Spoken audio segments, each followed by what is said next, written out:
Okay guys, so you may be wondering, why in the title, why in the world would I ever post a video about selling my beloved Exway X1 Pro?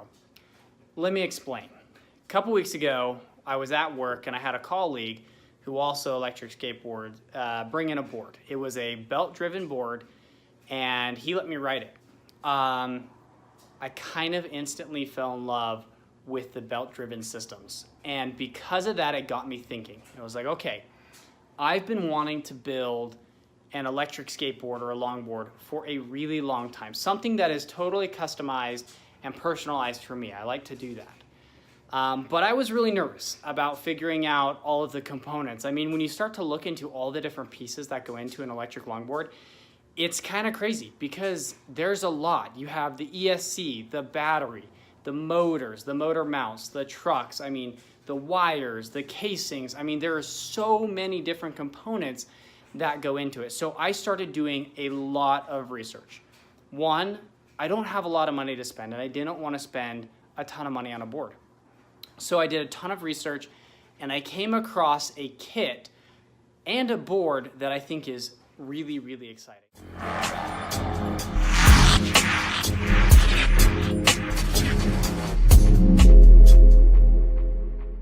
All right, let's discuss the Exway X1 Pro and my feelings about the board. So I did sell my Exway X1 board. Congratulations to whoever bought that. You're gonna absolutely love it. I do not think that the Exway X1 Pro is a bad board whatsoever. The thing has torque, it's powerful, it's beautiful, the battery is built right in, the app is flawless. I absolutely love that board. But I really wanted to try a belt-driven board, and I wanted to try to build as much of it as I could myself.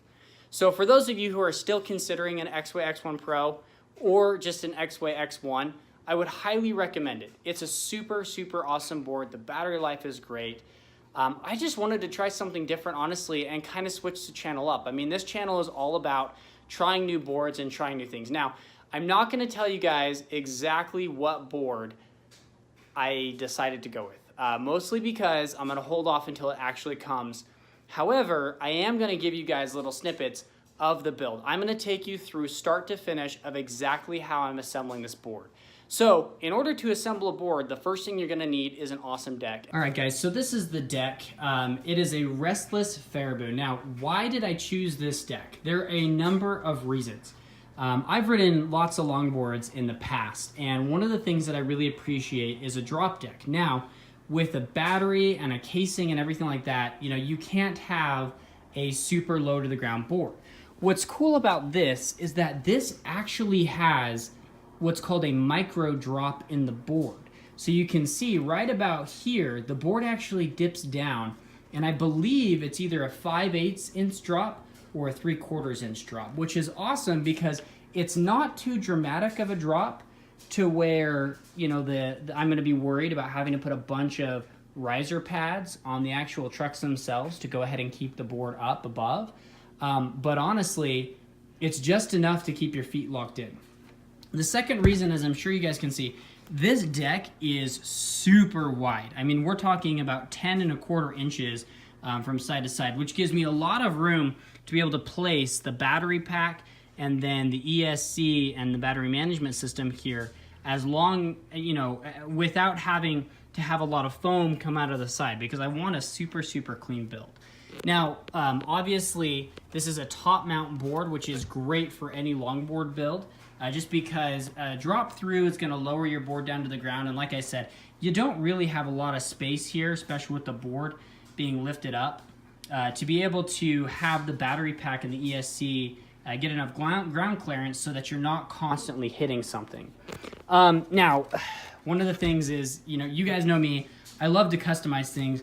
I absolutely hate the look of this deck. However, it was 10¼ inches wide, it had a slight drop, it's got a really nice concavity to it that's just gonna lock my feet in, and it's 38 inches long, which is the perfect you know, length for me. So I'm gonna customize this thing. I used to build longboards, and so I'm fairly familiar with how to use woodworking tools to be able to do this. We're gonna completely customize the bottom of this board so that it just looks absolutely sick. We're probably gonna put the channel logo in the center here. And we're also gonna reshape this board. One of the things that I'm gonna do is actually kind of round this edge out. This is kind of a weird edge, and I'm really worried about getting some deep wheel bite as I turn here. So I wanna round this out, make it look a little bit cleaner. We're also gonna bring the board in the center here just a bit. Honestly, just for looks reasons, really. There's a company called Bustin' Boards, and they make a board that has a little bit of an indent here, and I just think it looks so cool. So I'm gonna take you guys through the entire process of exactly what I'm doing to change this board. We're gonna re-grip this board, completely sand everything off. We're gonna refinish it, repaint it, re-clear coat everything, and then we're gonna slap all the hardware on, and we are gonna build an absolute sick board. Now, with every sick board, you have to have sick wheels. So let me go ahead and show you what those are. All right, guys, so of course, you know, the number one point of contact with any electric skateboard is always going to be the wheels. This is a huge factor when taking into consideration how your board is gonna ride, the torque of the board, as well as the top speed. And from my previous longboard experience, there is a company called ABEC 11. I'm sure a lot of you have heard of it. They make a wheel called the flywheel. And what's cool about the flywheel is that it's a super thin wheel in terms of its actual width, but it's super tall. What this enables you to do is get a lot of rolling resistance, or rolling speed, without actually getting a ton of the weight that you normally get with a really fat wheel. Now, of course, ABEC 11 flywheels, they go for about $100, and because I'm trying to do this on a budget, I didn't want to find those. So I actually found ABEC 11 flywheel clones on Amazon. Now, I don't know exactly how similar these are actually going to be in terms of riding style from the ABEC 11s. It's been a long time since I've ridden them. However, the height of these is a 97 millimeter. It's a 78A cruiser skateboard wheel. And you can see, these things are pretty thin. I mean, they're not very thick. They come with their own set of bearings here. And because we're doing a belt-driven board, I was looking, I'm really hoping, I'm not 100% sure on this, but I think that the hardware will actually mount directly to these to be able to swap these wheels. Now, the next component that I think a lot of people overlook in a build is actually these wheel bearings right here. Now, in case you're wondering, these are Cal 7 97mm 78A cruiser skateboard wheels or flywheel sets. You can look these up on Amazon. I believe they're anywhere between $25 to $30 depending on the color. I wanted to go bright and bold, so I got lime green, which I think is super cool.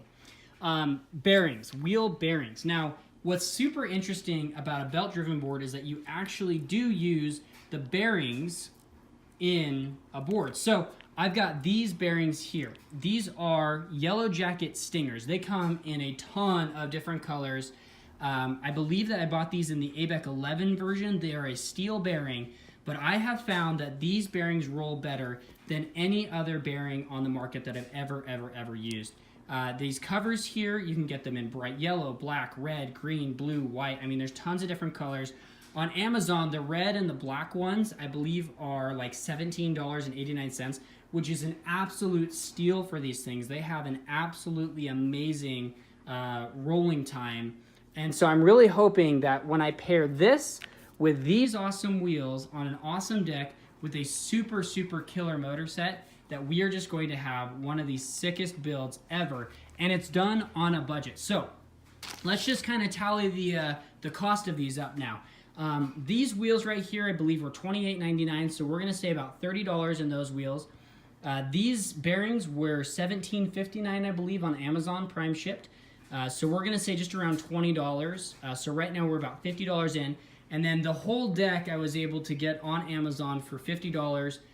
So right now we're about up to $100 in terms of peripheral accessories for the board. I will be introducing the kit that I bought when it arrives. I'm super excited for this, guys.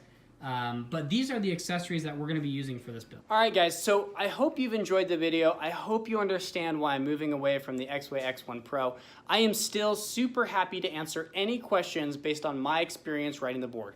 I got right around 50 miles riding in before I sold it.